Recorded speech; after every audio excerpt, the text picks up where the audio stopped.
Hi everyone, I'm here with a definitely not weekly reading wrap up.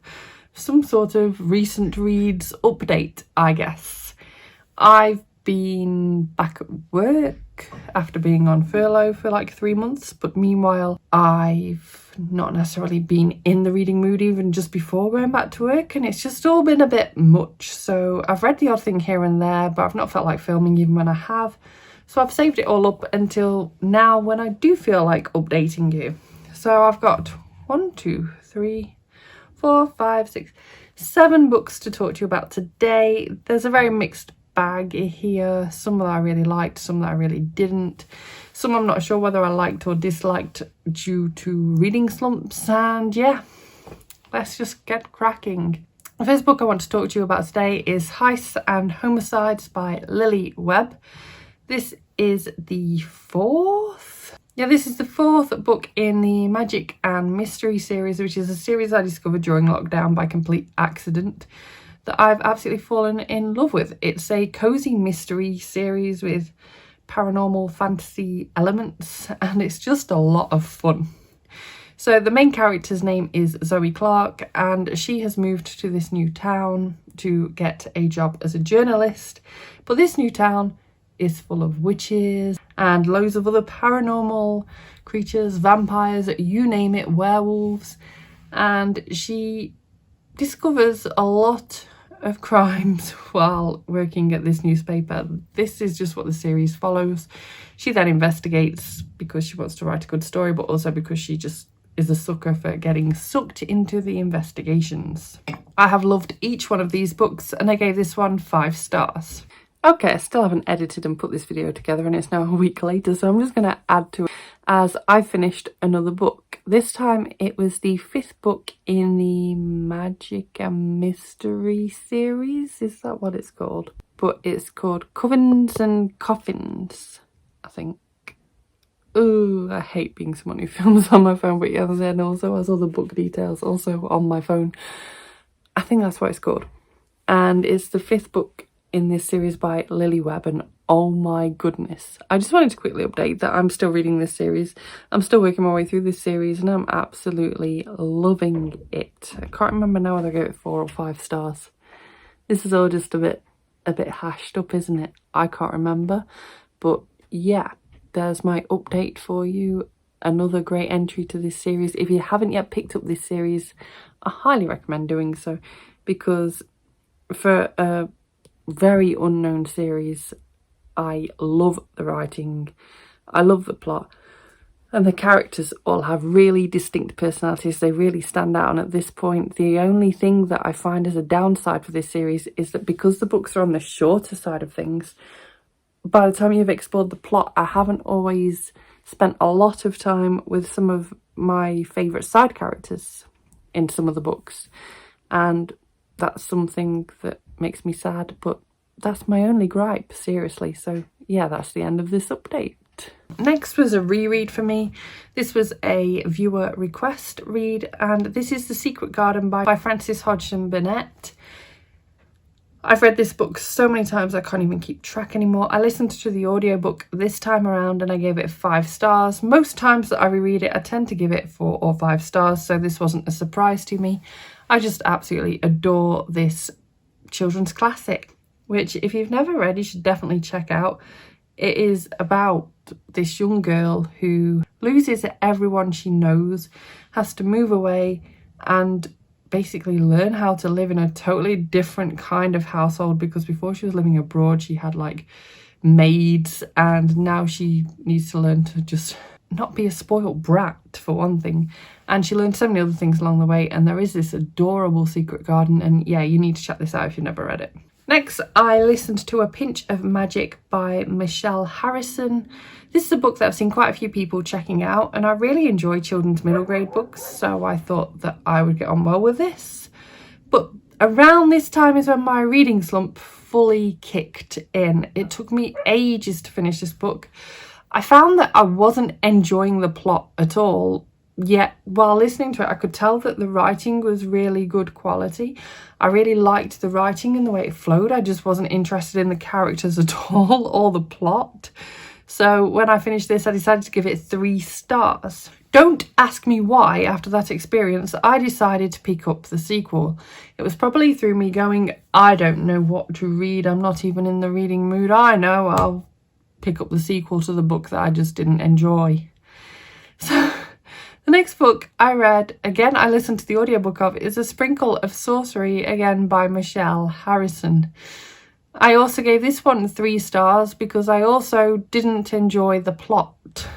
I didn't like the characters, but I did adore the writing. So I don't know what was going on with me. I feel like this is a series that I want to give another go at some point because I liked the writing so much, and because I know I was in some sort of reading slump at the time. I think the reading slump was somewhat to blame in my lack of enjoyment of this series, which is a real shame because the writing was amazing. So yeah, I'm not going to write this series off, and I'll probably give it a reread at some point for when the 3rd book comes out so that I can hopefully enjoy it that time around. Then I just didn't read anything for ages. I thought, screw it, what's the point? I'm not getting on with anything. May as well just take a break, which is what I did. And then one day I thought, I really missed reading. I don't feel like reading with my eyes yet though. So I discovered that NetGalley had started doing audiobooks, and so I was scrolling through there going, maybe I should pick one of these up. I didn't want to request one specifically because my NetGalley ratio is awful and I've not read or reviewed anything for a while thanks to reading slump. So I was like, right, let's look for one that is Listen Now. And there were a few to choose from. I literally went to the furthest one at the bottom that was Listen Now and went, that one will do then. Didn't even read what it was about. Oh my goodness, sometimes picking up a book with no thought can lead to you discovering some hidden gem new favourite. So I listened to Dear Emmy Blue by Leah Lewis, narrated by Katy Sobey, and I feel like, or is it Sobey? Sobey? Sobey, I'm going to go with.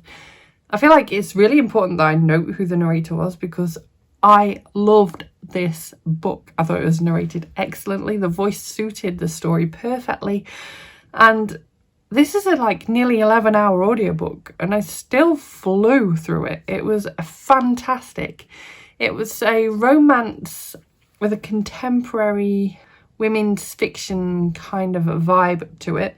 It's not full-on romance, yet the main plot was still very romance focused. So we follow this character named Emmy, and she many years ago let go of a balloon with her details on it, and this balloon got discovered in another country, in France actually, by a boy, and he got the details and emailed her back, and they created this beautiful kind of online friendship, and then they met up, and then they started meeting up every, I think it was year on their birthday, because they shared a birthday by complete coincidence, and then they'd meet up once a year and they became the best of friends. The problem being, Emmy had a massive crush on this guy, massive crush. Nothing had ever happened that I can remember in their younger kind of meetups. Yeah, she had this thought that one day maybe he'd come to like her the way that she liked him. And then he says, oh, you need to come over, I've got something to ask you. And she's like, this is the chance, this is it. He's single. This is when he will ask me to be his girlfriend. And she gets there and the question is something totally different, which leaves her reeling and in a really dark place. Yet through this, she makes new friendships. She explores old memories, old problems, explores her feelings of things that have happened to her in the past, learns to love someone else, makes wonderful friendships. Yet at the same time, it's always in the back of her head, I want this guy.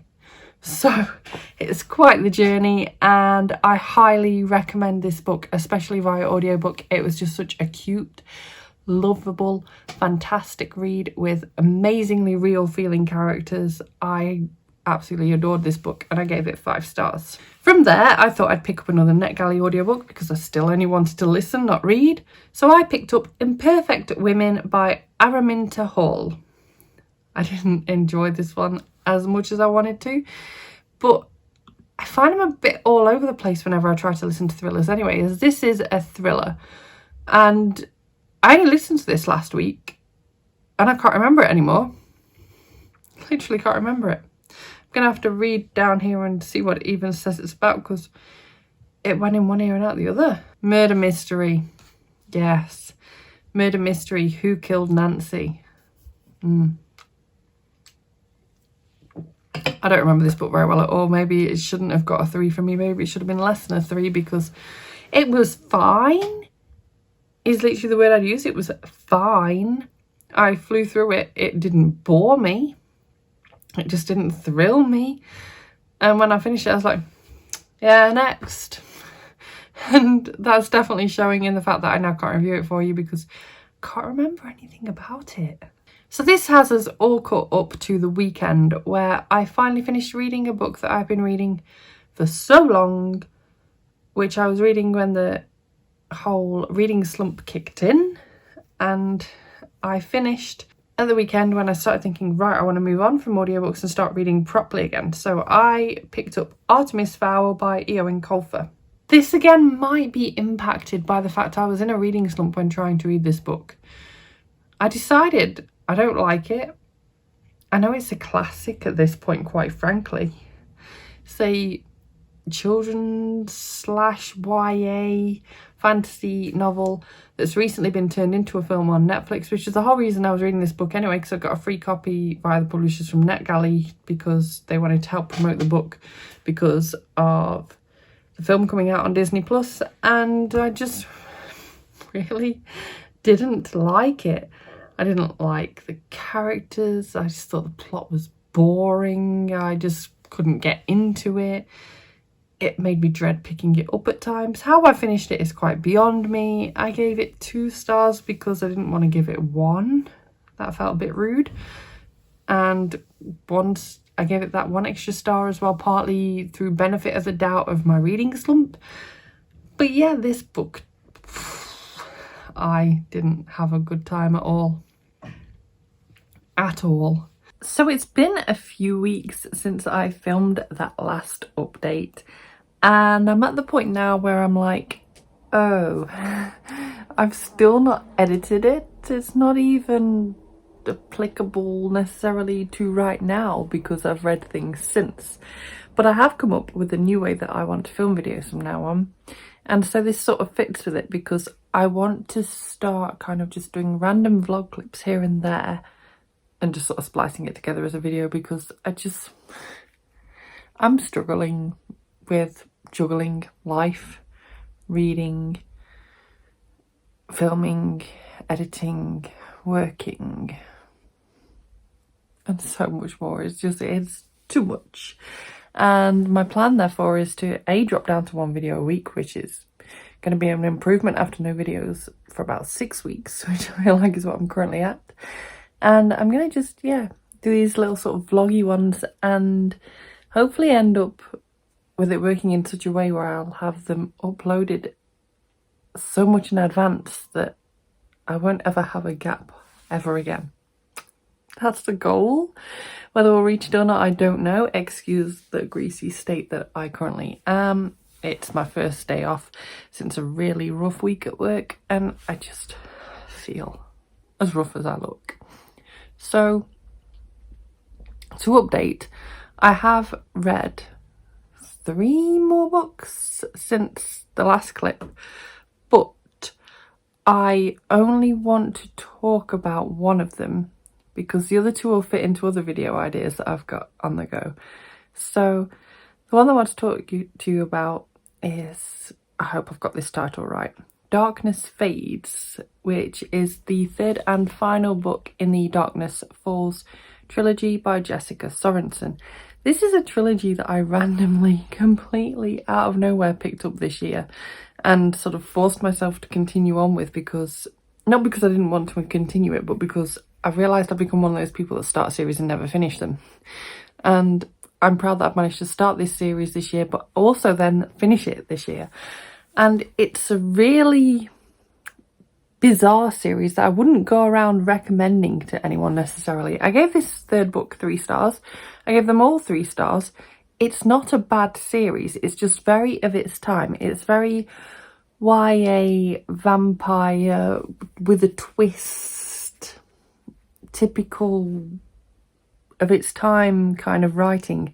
And there are a few errors in it here and there. I will say a few typos, a few just edits that could have been done better, but all the same, I just had so much fun reading this series. And so I really wanted to make sure that I included it in this video and slotted a clip in about it here, because I wanted to record that I had actually finished this book and this series. I think I own all the books by this author, so I will definitely be checking them out. And if I don't, I'll probably still be checking some of her other stuff out on Scribd, because that's where I picked up most of these, if not all 3 of these. So yeah, I had a good time, and I'm quite glad that I was able to finish the series. I will say, I think that out of all the books, the 3rd book might have been my favourite of the 3. They were all, as I said, very 3 stars between them, but that 3rd book, I flew through it. I was devouring it. The tension, the stakes, I was there for that. So yeah, back to, I can't remember how many weeks ago me now, finishing up this video, and keep your eyes open for more kind of vloggy style updates in the future. And that is you all caught up with my reading. I'm currently reading Mr. Mercedes by Stephen King. I've nearly finished it. I've got like just a few pages left to go. Been reading that since before the reading slump too, but I love a good Stephen King, so the moment the slump started lifting, it was easy to get back into this, and actually I'm absolutely adoring it. Again, the first half though I wasn't a fan of, and I think it was due to the reading slump. So this book can't get 5 stars from me. It'll probably end up with 4 stars, but hopefully I'll be able to update you next week with the information on that. I am hoping that this is my reading picked up again now. You are all caught up. So I will hopefully see you next week, where I can give you more information on what I've been reading and hopefully what I've been enjoying. Thank you so much for watching this video. If you liked it, please give it a thumbs up. Subscribe by clicking the image of me if you want to see more book reviews and other bookish content from me, and I will see you soon. Bye bye.